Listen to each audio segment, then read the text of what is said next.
이번 캐비넷 문건에 대해서 알고 계십니까?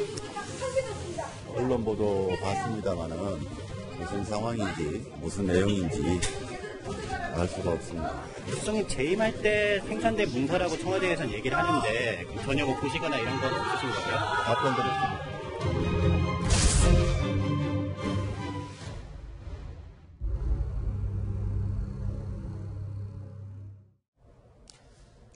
자, 이 내용 이야기하기 전에 저희가 뉴스 시작하기 직전에요. 속보가 나왔습니다. 자, 어제까지 알려졌던 그 민정수석실에서 나왔다는 300건의 문건 이외에 천여 건, 1361건의 문건이 정무수석실에서 또 발견이 됐다라고 청와대가 발표를 했습니다. 자, 민정수석실에서 발견된 300건의 서류 이외에 이번엔 정무수석실에서 1361건의 문서가 추가로 발견이 됐다라고 내용이 속보가 들어왔습니다. 자, 지금 이 민정수석실에서 발견된 서류 과연 우병우 전 수석과 어떤 관계일까가 지금 한참 관심의 대상인데 정무수석실까지 지금 나왔다 그러면 이거 지금 이야기가 점점 커지는 거 아닙니까? 그러니까 민정수석실에서 300건가량이 나오면서 왜 이제서야 나왔느냐. 네. 그럼 청와대 들어가서 한 달이 넘는 동안 과연 청와대에 근무한 사람들은 뭘 했느냐라는 지적도 한꺼번에 나왔었거든요. 그래서 이게 혹시 정치적인 어떤 의도가 있는 거냐라는 그런 야권의 얘기도 나오면서 청와대에서는 혹시 모르니까 그러면 우리가 전수조사를 다 해보겠다라고 해서 다 조사를 해봤더니 추가 문건이 나온 겁니다. 근데 아직은 이게 문건이라고만 나왔지 그 성격 같은 것들이 어떤 건지는 전혀 알려지지가 않고 있고요. 네. 제가 이제 이미 추측할 수밖에 없는 상황 아니겠습니까? 네. 제가 봤었을 때는 청와대에 대해서는 비밀로 해야 되고 기록물로 다뤄야 되고 이런 것들은 애초에 작성 단계에서도 다 표시되어 있고 별도 분류를 합니다. 네. 그런데 그런 문건들을 작성하기 위한 기초 자료가 되는 것들도 있습니다. 네. 그런 서류들은 이렇게 따로 분류를 안 해놨을 가능성이 있거든요. 그래서 네. 그렇게 완성된 공식 문건들만 대통령 기록관으로 보내거나 파기를 하고 그런 걸 만들어내는 과정에서 나온 것들을 아마 제대로 정리를 못했다가 뭐 이렇게 탄핵 정국 이어지면서 부산에 청와대가 넘겨졌지 않습니까? 네. 그게 남아있었던 것들이 다 발견이 된 것으로 보입니다. 자, 지금 속보 내용을 잠깐 살펴보면요. 세월호 관련, 위안부 합의 관련, 그리고 국정교과서 관련 내용의 서류도 다 포함이 됐다라고 지금 확인이 되고 있습니다. 자, 문건에 적법하지 않은 지시사항도 포함되어 있다 이러면 먼저 첫 번째 발견된 민정수석실에서 발견된 300여 건의 서류 이외에 국정농단 사건, 특히 우병우 민정수석 이외에 다른 청와대 관계자들도 연루가 됐다라는 걸 입증할 수 있는 서류가 될 수 있는 거 아닙니까? 이번에는 일단 이제 정무수석실에서 발견이 됐기 때문에요. 네. 그 기존에 이제 정무수석 비서관들 있지 않습니까? 네. 조윤선 전 비서관이라든지 현기환, 김재원 전 수석 등등 시절에 이제 생산된 어떤 문서들로 지금 알려져 있기 때문에 그 정무수석들 그리고 이제 비서실장들도 책임을 피할 수는 없겠죠. 과연 저 문건들의 구체적인 내용이 어떤 내용인지 그리고 거기에 뭐 일반적으로 우리가 정무수석실 하면 어떤 그 세월호 사건이 발생해서 세월호 사태에 대한 어떤 정무적인 대응 이런 정도라면 문제가 안 될 텐데 그런 것을 넘어서는 어떤 또 다른 위법적인 부분이 발견됐을 가능성도 있는 것 같습니다. 네. 자, 지금 이제 자막으로도 시청자 여러분께서 보고 계신데요. 이런 내용, 언론 활용 방안, 그리고 세월호 관련, 위안부 합의 관련, 국정교과서 관련, 자, 이렇게 문구가 나오고는 있습니다만 그 자체가 불법이 될 수는 없습니다. 문제가 될 수는 없습니다. 청와대에서 다 알아야 되고 관여하고 지시할 수 있는 내용들입니다. 여기 청와대가 발표한 내용 중에 딱 한 대목, 적법하지 않은 지시사항이 들어있다. 이 대목에 주목을 해야지. 그 자체가 거론이 됐다라고 해서 여론을 좀 이렇게 주도하려고 하는 인상을 주는 것은 청와대로서는 바람직하지 않은 그 태도가 아닌가 저는 그런 생각이 들고요.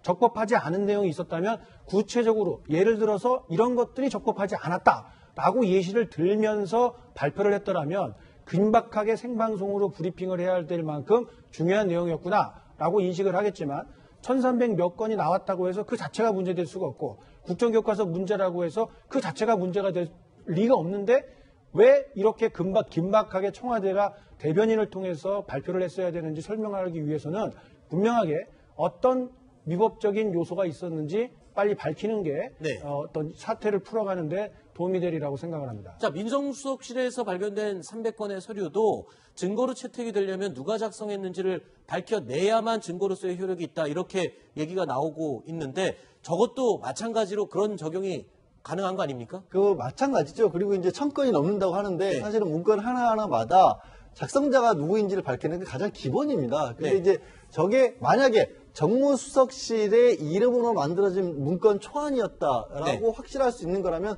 그 자체로 공문서가 되는 거거든요. 공문서는 네. 작성 과정에서 파기했더라도 대통령 기록물까지 아니더라도 공문서가 되는 거고 그러면 증거 능력으로 쓰일 가능성이 굉장히 높지만 그게 아니라 안에 행정관이라든가 뭐 비서관들이 업무 관련해서 주고받은 메일이라든가 사적인 메모 같은 것들이 들어가 있는 거면 또 별도로 저건 누가 만든 것이냐, 과연 왜 만들었냐 이런 것들을 확인하는 과정이 필요하기 때문에 네. 쉽게 정리할 수 있는 내용은 아닙니다, 아직은. 아, 그렇군요. 이 워낙 또 방대한 양이고 다 일일이 작성자를 찾아야 되고 증거로서 어떤 효력이 있으려면 복잡한 여러 가지 확인 과정을 거쳐야 되기 때문에 그렇군요. 네, 문건 하나하나마다 다 따져야 됩니다, 그거. 그렇군요. 자, 이제 다시 저희가 준비했던 민정수석실에서 발견됐던 300건의 그 서류와 관련된 이야기로 다시 돌아가 보겠습니다.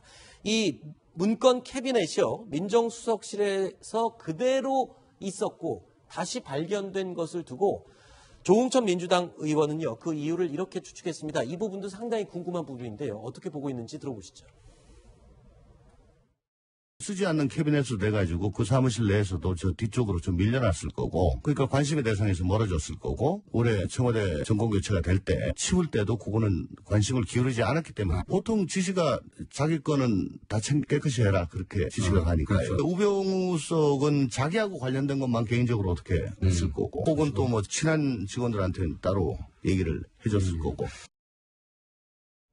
자, 누가 작성했는지도 궁금하지만 이거를 왜 작성했는지도 참 궁금합니다. 이 부분에 대해서도 조응천 의원은 이렇게 얘기했습니다. 들어보시죠.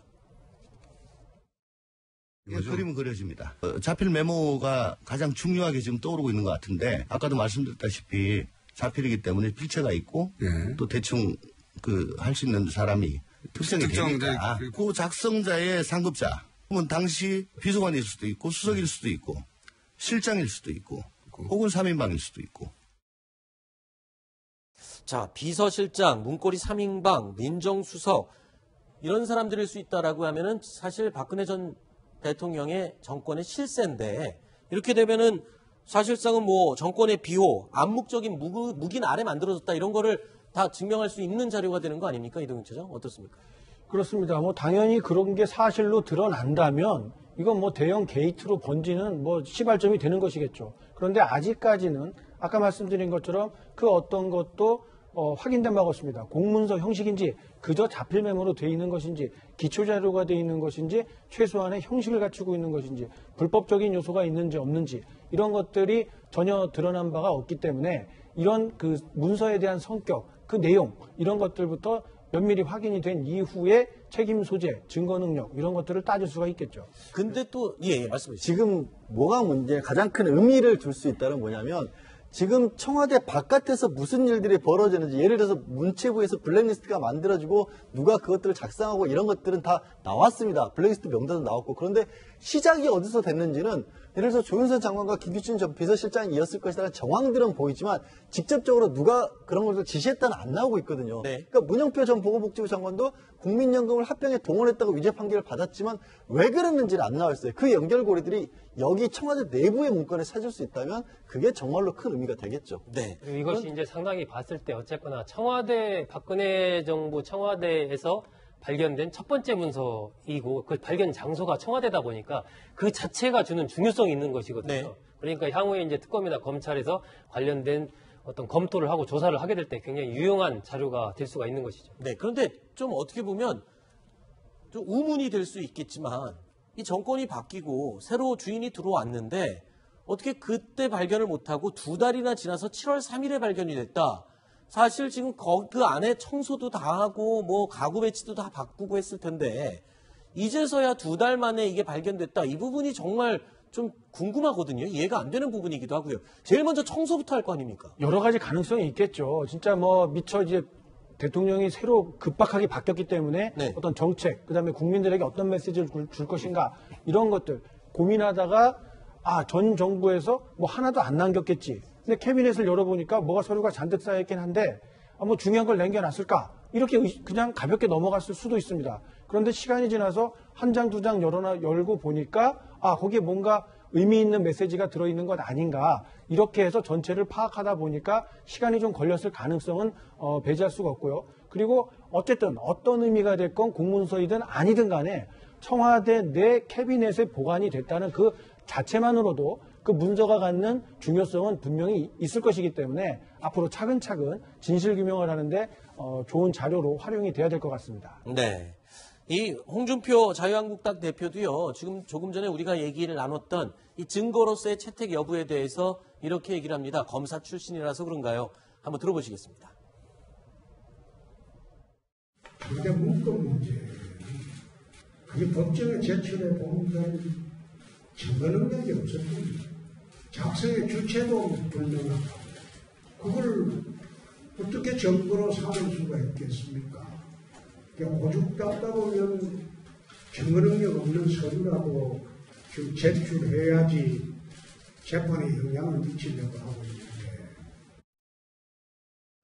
뭐 결론을 내려보면 지금 연이틀 계속 나오고 있는 청와대의 문건들, 이 300건의 민정수석실에서 발견된 문건, 그리고 1361건의 정무수석실에서 발견된 추가 문건들, 자, 이 내용들이 얼마만큼 확인이 되고 작성자가 확인이 되고 증거 능력이 있는지 여부가 확인이 돼야 이 국정농단 사건의 결정적인 스모킹건이 될 수 있다라는 이야기를 종합해서 결론을 내려봤습니다.